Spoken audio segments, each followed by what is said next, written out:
बहू उड़ के दिखा। सौम्या, जैसा नाम वैसे ही गुण। बिल्कुल चांदनी की तरह शीतल थी सौम्या। छल, कपट, लोभ, हर बुराई से परे था उसका मन। लेकिन जाने क्यों अच्छे लोगों के भाग्य में सब कुछ अच्छा क्यों नहीं होता। सौम्या की शादी विशेष से हुई और वो अपने ससुराल पहुंच गई। ससुराल पहुंचकर उसे पता चला कि सास दामिनी, ननद कम्मो से लेकर पति विशेष तक सभी अव्वल दर्ज के आलसी और चालाक किस्म के लोग हैं, जो अपना काम भी खुद से करना जरूरी नहीं समझते और चाहते हैं कि कोई हर समय बस उनके आगे पीछे घूमता रहे। शुक्ला परिवार में जब सौम्या जैसी सीधी सादी लड़की पहुंचती है तो घर के सभी सदस्य उसके माध्यम से अपना अपना उल्लू सीधा करने लगते हैं। शादी के बाद देख बहू, ये ना हमारे यहाँ का रिवाज है कि जब बहू आ जाती है ना तो सास का रिटायरमेंट हो जाता है।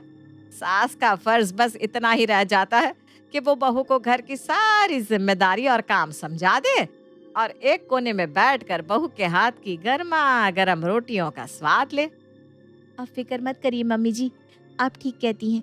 आप मुझे सब कुछ समझा दीजिए। मैं पूरी कोशिश करूंगी कि आपको शिकायत का कोई मौका ना दूं। हाँ बेटा, समझदारी इसी में है कि तू कोई शिकायत का मौका ना दे, नहीं तो तुझे तेरे मायके वापस भेजने में मुझे 2 मिनट भी नहीं लगेंगे।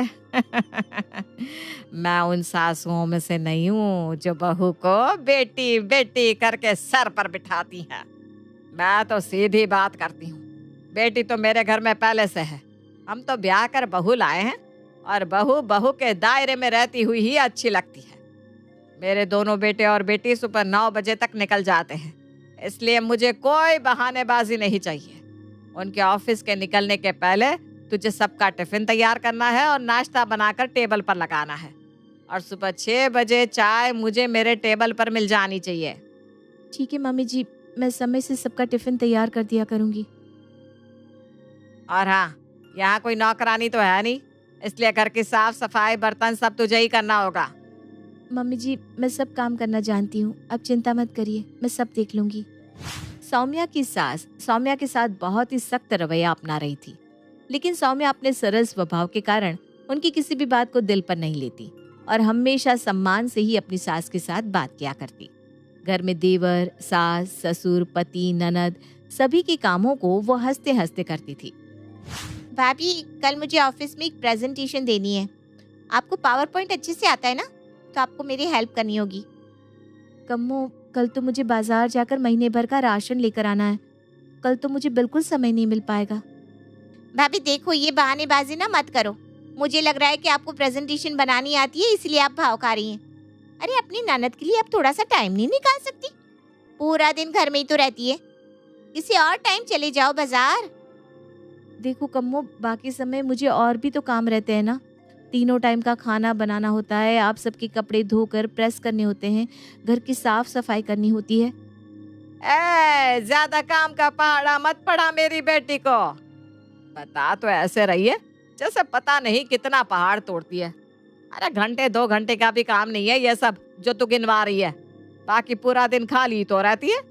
अगर घंटा 2 घंटा मेरी बेटी के साथ उसकी मदद कर देगी तब घिस जाएगी क्या? और वैसे भी तुझे कहीं नौकरी तो करने जाना नहीं, फिर ये इतना सब जो सीख कर आई है अपने मायके से, इसका क्या अचार डालेगी? ये समझ ले तेरी नॉलेज का कुछ तो इस्तेमाल हो रहा है। पता नहीं क्या जमाना आ गया है, आजकल की बहुएं देवर और ननद को देखना ही नहीं चाहती। आप मुझे गलत समझ रही हैं मम्मी जी, मैं मना नहीं कर रही हूँ। मैं सिर्फ इतना कह रही हूँ कि कल मुझे घर का राशन लेने के लिए बाजार जाना है और वहाँ पर मुझे कई घंटे लग जाते हैं, इसलिए प्रेजेंटेशन बनवाने के लिए मेरे पास समय नहीं बचेगा। सास को नाराज होते देख सौम्या कम्मो की प्रेजेंटेशन बनवाने के लिए तैयार हो जाती है। अच्छा ठीक है, मैं कल तुम्हारी प्रेजेंटेशन बनवा दूंगी। अब खुश? शाम के समय, सुनिए ना, रसोई में काफी सारी चीज खत्म हो गई है, मैंने लिस्ट बना दी है, आप प्लीज बाजार जाकर ला देंगे? सौम्या, तुम्हें बिल्कुल शर्म नहीं आती? पूरा दिन तुम घर में रहती हो और पति ऑफिस से आकर अभी बैठा भी नहीं कि उसको काम के लिए ऑर्डर देना शुरू कर दिया। तुम दोपहर में जाकर बाजार से सामान नहीं ला सकती थी? ऐसी कौन सी मिल चल रही है तुम्हारी जो तुम्हें घर के कामों के लिए एक असिस्टेंट की जरूरत पड़ रही है? मैं तो हमेशा खुद ही सामान लाती हूँ, लेकिन आज मैं कमों के साथ उसकी प्रेजेंटेशन बनवा रही थी तो बाजार जाने का समय नहीं मिल पाया। बस इसीलिए सोचा अगर आप जाकर ला देते तो। कोई एहसान कर दिया क्या तुमने? जताना क्या चाह रही हो? घर संभालने की जिम्मेदारी तुम्हारी है तो घर का सामान भी तुम ही लाओगी ना। मैं यहाँ नौकरी करूँ या आटे दाल का हिसाब लगाऊं? पति का रूखा सा व्यवहार देखकर सौम्या बात को आगे बढ़ाने के बजाय चुप हो जाती है। धीरे धीरे समय बीत रहा था। साल दर साल बीतते जाते हैं। सौम्या एक नवविवाहिता से 2 बच्चों की माँ हो जाती है, लेकिन ससुराल वालों का रवैया आज भी उसके प्रति जस का तस बना हुआ था। बल्कि पहले तो उस पर बस ननद और देवर की ही जिम्मेदारी थी, लेकिन अब उसकी लिस्ट में चिंकी और गुड्डू भी जुड़ गए थे। घर के बाकी कामों के साथ साथ अब उसे अपने दोनों बच्चों के लिए भी 24 घंटे तैनात रहना पड़ता था। लेकिन वो तो घर में सबके लिए एक सुपर वुमन ही थी। हर कोई अपने हिस्से की जिम्मेदारियां उसके ऊपर लाद कर आराम से मजे की जिंदगी बिता रहा था। एक दिन, अरे बहू, हो गया क्या तेरा झाड़ू पोछा? हाँ मम्मी जी, बस काम खत्म हो ही गया है। बताइए ना, कुछ काम था क्या? अरे हाँ, कब से तेरा पोछा खत्म होने का इंतजार कर रही हूँ। ऐसा कर, मुझे ना जरा बाजार तक ले चल। जितनी देर में मैं अपने लिए शॉपिंग करूंगी तो घर का ग्रोसरी का सामान खरीद लेना। जी ठीक है मम्मी जी। सास के कहने पर सौम्या गाड़ी लेकर उनके साथ बाजार की तरफ निकल जाती है। बाजार में कई घंटे तक खरीदारी करने के बाद तपती दोपहर में गाड़ी चलाकर सौम्या घर पहुंची तो थकान से उसका सर दर्द हो रहा था। सौम्या, तू जल्दी से रोटियां सेक दे, मुझे बहुत भूख लग रही है। मम्मी जी, धूप से मेरे सर में तेज दर्द हो गया है। उठने की बिल्कुल हिम्मत नहीं हो रही। जरा सी ताकत नहीं आजकल की लड़कियों में। अरे घर का सामान खरीदने में इतनी थकान हो गई। अब 2 रोटी बनाने को कह रही हूँ तो सर पकड़ कर बैठी हुई है। नहीं मम्मी जी, आज सुबह 5 बजे से मैं लगातार काम ही कर रही हूँ। मिनट भी बैठने की फुर्सत नहीं मिली। बस इसीलिए थोड़ा सर भारी हो गया है। आप बैठिए, मैं रोटी बनाकर लाती हूँ। सौम्या सास के लिए रोटियां बनाने चली जाती है। तभी पीछे से सास के बड़बड़ाने की आवाज उसके कानों में पड़ती है। पता नहीं क्या एहसान जताती रहती है पूरा दिन। काम कर रही थी। अरे ऐसा कौन सा पहाड़ जैसा काम है इस घर में? 5 लोगों का खाना ही तो बनाती है, उसके लिए पूरा दिन एहसान जताती है। सौम्या को अब जैसे ससुराल वाले की इस रवैये की आदत सी हो गई थी। घर के कामों के अलावा घर के सारे बिल भरना, ग्रोसरी और सब्जी लाना भी सौम्या के ही जिम्मे था। दोनों बच्चों को स्कूल से लाना, ले जाना, बच्चों की पढ़ाई और पालन पोषण की तरफ तो घर में कोई मुड़कर भी देखना नहीं चाहता था। एक दिन सौम्या की सहेली नीता उसे मैसेज करती है। यार, मैं बिल्कुल तेरे ससुराल के सामने से गुजर रही हूँ। बस तेरा घर देखा तो तेरी याद आ गई। नीता प्लीज अंदर आना, कितना समय हो गया है मिले हुए। उसी बहाने अपनी बचपन की सहेली से मिलने का मौका तो मिल जाएगा। सौम्या के बार बार कहने पर नीता उससे मिलने के लिए अंदर चली आती है। अरे यार, इतने सालों बाद तुझे देखकर ना बहुत अच्छा लग रहा है। तू तो बिल्कुल भी नहीं बदली। तुझे देखकर कोई कह भी नहीं सकता कि तू 35 साल की हो गई है। और तुझे देखकर भी कोई नहीं कहेगा कि तू 35 साल की है, क्योंकि तूने तो अपनी हालत मेरी 57 साल की मम्मी से भी बुरी बना रखी है। अरे मेरी छोड़ना, तू अपनी बता। शादी क्यों नहीं की अभी तक? तेरे जैसी शादीशुदा महिलाओं की हालत देखकर मेरी हिम्मत ही टूट जाती है। तू अपनी हालत तो देख। सर पर बस 4 बाल दिखाई दे रहे, आंखों के नीचे काले गड्ढे, और ये कैसी साड़ी पहन रखी है तूने? अरे मजाक छोड़ना, सच बता क्या बात है? यही सच है यार कि जब मैं तेरे जैसी कॉलेज में सुपर मॉडल लगने वाली लड़कियों का हाल बेहाल हुए देखती हूँ ना, तो मुझे शादी के नाम से डर लगने लगता है। अच्छा, एक बात पूछूं, तू अपनी शादीशुदा जिंदगी में खुश नहीं है क्या? अरे तू ऐसा क्यों कह रही है? मैं तो बहुत खुश हूँ। अच्छा परिवार मिला है मुझे, 2 प्यारे प्यारे बच्चे हैं, और क्या कोई मांग सकता है ऊपर वाले से। तो फिर ये तेरे चेहरे की रंगत उतरी हुई क्यों नजर आ रही है? अपना ख्याल नहीं रखती क्या? ऐसी बात नहीं है नीतू। बड़ा परिवार है, घर और बाहर की जिम्मेदारियां संभालते संभालते अपने लिए समय ही नहीं मिलता। मुझे पार्लर जाकर आईब्रो बनवाए हुए भी 6 महीने बीत गए हैं। लेकिन जब इतना बड़ा परिवार है तो हर चीज की जिम्मेदारी क्या सिर्फ तेरी ही है? घर में बाकी लोग कोई काम नहीं करते क्या? अरे यार क्या बताऊं, मेरे पति विशेष तो अपने बिजनेस में ही बिजी रहते हैं। उनके पास तो घर के लिए बिल्कुल भी समय नहीं है। रही बात सास ससुर की, तो सास ने तो मेरी शादी के 2 दिन बाद ही रिटायरमेंट ले लिया था और मुझे कह दिया था कि अब से घर की सारी जिम्मेदारी मेरी है, मैं उनसे किसी भी काम की उम्मीद ना करूं। ननद और देवर तो सास के इतने दुलारे हैं कि उनसे तो किसी भी तरह की मदद की उम्मीद करना मतलब गधे के सर पर सींग ढूंढना। और सबसे लास्ट में आते हैं मेरे नन्हे मुन्ने गट्टू और चिंकी, तो वो तो दुनिया में आए ही मेरे भरोसे हैं, उनकी जिम्मेदारी तो मुझे निभानी ही है ना। नीतू और सौम्या अभी बातें कर ही रहे थे कि इतने में पति विशेष का फोन सौम्या के पास आता है। सौम्या, तुमने बैंक में पैसे जमा करवाया कि नहीं? अरे विशेष, मैं तो घर के कामों में उलझकर भूल ही गई। कोई बात नहीं, कल कर दूंगी। बात को टालो मत, मैंने कहा अभी के अभी जाकर जमा करवाओ। तुम्हें पता भी है अकाउंट में पैसे ना होने पर चेक बाउंस हो जाता है। इतनी पढ़ी लिखी तो हो या फिर बिल्कुल ही गंवार हो। क्या सौम्या को कभी अपने हिस्से का सम्मान मिल पाएगा? अब नाराज मत होइए ना विशेष, मैं अभी कर देती हूँ। वो मेरी सहेली आई हुई है ना, उसके साथ बैठी थी। हाँ हाँ, सहेलियों के साथ बैठकर गप्पे मारने के लिए तो तुम्हारे पास टाइम है, लेकिन घर का अगर कोई एक भी काम तुम्हें बता दो ना तो ऐसे नखरे दिखाती हो जैसे पूरा दिन पहाड़ तोड़ती हो घर में। क्या बात है, कुछ हुआ है क्या सौम्या? अरे कुछ नहीं, इन्होंने मुझे बैंक में पैसे जमा करने के लिए कहा था और मैं भूल गई। बुरा मत मानना सौम्या, लेकिन तेरे देवर और ननद इतने छोटे बच्चे तो है नहीं जो बैंक का काम ना कर सके। हर काम क्या तू ही करती है? नहीं तो वो क्या ना, घर के सारे बिल भरने, बैंक के काम, सबका मोबाइल डिश और वाईफाई रिचार्ज, इन सब की जिम्मेदारी भी तो मेरी है। अब मेरी गलती है यार, मैं भूल गई सच में। अच्छा ये सब छोड़, ये बता तूने शादी नहीं की तो आजकल करती क्या है? तुझे सच में नहीं पता मैं क्या करती हूँ? सोशल मीडिया यूज नहीं करती है क्या? अरे मेरे पास कहाँ समय है सोशल मीडिया के लिए। यहाँ तो भागते दौड़ते भी दिन के 24 घंटे घर के काम के लिए कम पड़ जाते हैं। बता ना क्या करती है तू? मैं एक मेकअप आर्टिस्ट बन गई हूँ। मेरा अपना इंस्टीट्यूट है जहाँ मैं लड़कियों को मेकअप क्लासेस देकर आत्मनिर्भर बनना सिखाती हूँ। देख, मैं इंस्टीट्यूट की तरफ से 2 दिन के लिए चंडीगढ़ जा रही हूँ। तू भी चलना मेरे साथ। 2 दिन तू भी इन जिम्मेदारियों के बिना बिताएगी तो तुझे अच्छा लगेगा। अरे कैसी बात कर रही है तू? मैं घर छोड़कर 2 दिन के लिए नहीं जा सकती। मेरे बिना कैसे मैनेज करेंगे सब लोग? सौम्या, तेरे घर में कोई भी इतना छोटा बच्चा नहीं है जो तेरे बिना मैनेज ना कर सके। सब अपना काम करने लायक हैं। अपने बच्चों को 2 दिन के लिए सास के पास छोड़ दे। देख, ऐसे मौके बार बार नहीं मिलते। बचपन की यादों को ताज़ा करेंगे, घूमेंगे फिरेंगे, मस्ती करेंगे।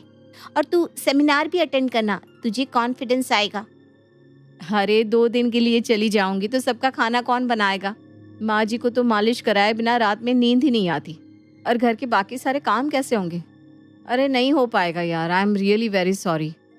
तू जाना नहीं चाहती या तेरे ससुराल वाले तुझे जाने नहीं देंगे? उन्हें एक सुपर वुमन मिल गई है ना, जो उनके घर में खाना बनाती है, कपड़े धोती है, बच्चों को पालती है, घर के सारे बिल भरती है, बैंक के काम करती है, ड्राइवर बनकर सबको बाजार लेकर जाती है, बच्चों को पढ़ाती है और उसके बाद सबकी बातें भी सुनती है। अब ऐसी मुफ्त की नौकरानी को कोई क्यों जाने देगा बताओ तो? ऐसी कोई बात नहीं है।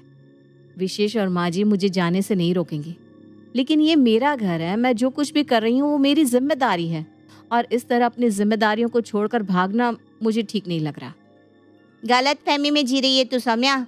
घर सबका है तो जिम्मेदारियां भी सबको मिलकर निभानी चाहिए। वो सब लोग इतने सालों से तेरा शोषण कर रहे हैं और तू खुशी खुशी करवा रही है। तू एक पढ़ी लिखी लड़की है यार, तुझे कुछ समझ में नहीं आ रहा। और अगर मेरी बात पर यकीन ना हो ना तो अपनी सास से कहकर देखना कि तुम 2 दिन के लिए अपनी सहेली के साथ घूमने जाना चाहती हो। तुम्हें सबके असली रंग नजर आ जाएंगे। नीतू के जाने के बाद क्या नीतू सही कह रही थी? अगले दिन, मम्मी जी मैं 2 दिन के लिए अपनी सहेली के साथ चंडीगढ़ जा रही हूँ। गट्टू चिंकी को आप संभाल लीजिएगा। अच्छा, अगर तू चली जाएगी तो ये पीछे तेरी धर्मशाला कौन संभालेगा? देखो तो आजकल की बहुओं को आवारागर्दी करने के लिए चंडीगढ़ जा रही है। घर परिवार की तो कोई चिंता ही नहीं है। मम्मी जी, मैं मेकअप आर्टिस्ट का कोर्स अटेंड करने जा रही हूँ। वहाँ से आने के बाद मैं 4 महीने के लिए कोर्स ज्वाइन करूँगी। इतने सालों से मैं बस घर ही तो संभाल रही हूँ। अब मैं अपने लिए भी कुछ करना चाहती हूँ।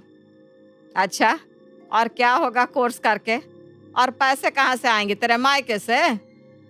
मम्मी जी, 7 सालों से मैं बिना वेतन के इस घर की सेवा कर रही हूँ।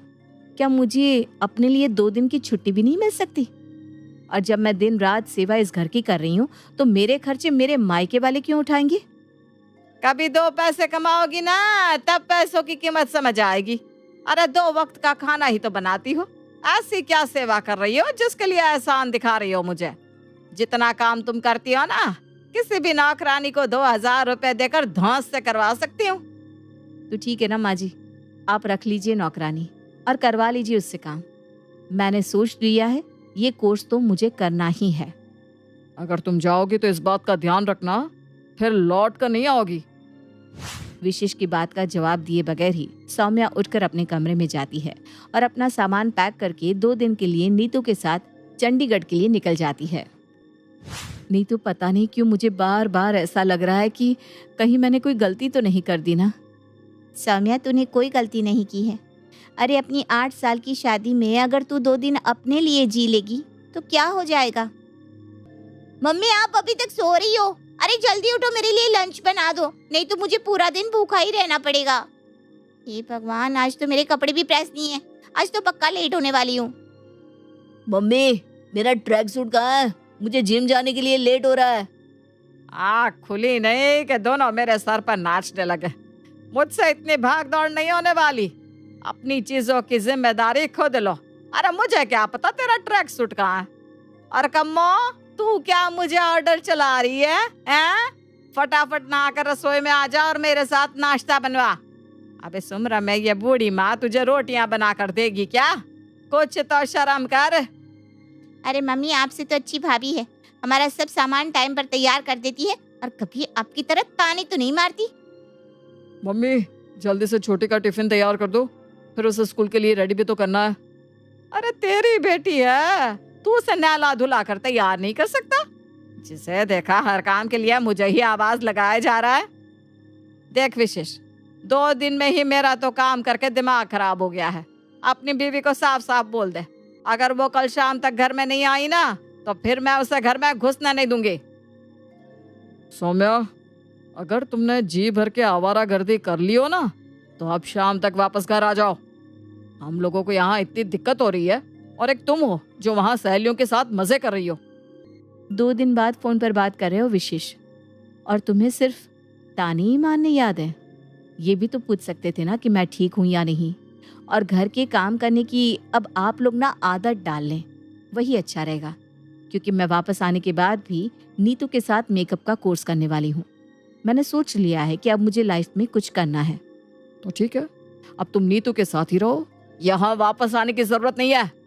हमें इस घर में ऐसी लड़की की जरूरत नहीं है जिसे अपने बच्चों से ज्यादा बाहर जाकर पैसे कमाने की चिंता हो। विशेष की बातें सुनकर सौम्या फोन रखने के बाद रोने लगती है। सौम्या, ये आंसू बहाने का समय नहीं है। अब तू दिखा दे विशेष को कि तेरी घर में क्या अहमियत है। अब तू वापस नहीं जाएगी। तू कैसी बात कर रही है? इस तरह से तो मेरा घर टूट जाएगा। अपना आत्मसम्मान बचाती है तो मेरी बात मान। यही कहा था ना तेरी सास ने कि वो 2000 में काम वाली रख कर बड़े आराम से घर चला लेगी। तो अब उन्हें एहसास तो होने दे कि आखिर तू जो काम कर रही थी उसकी क्या कीमत है।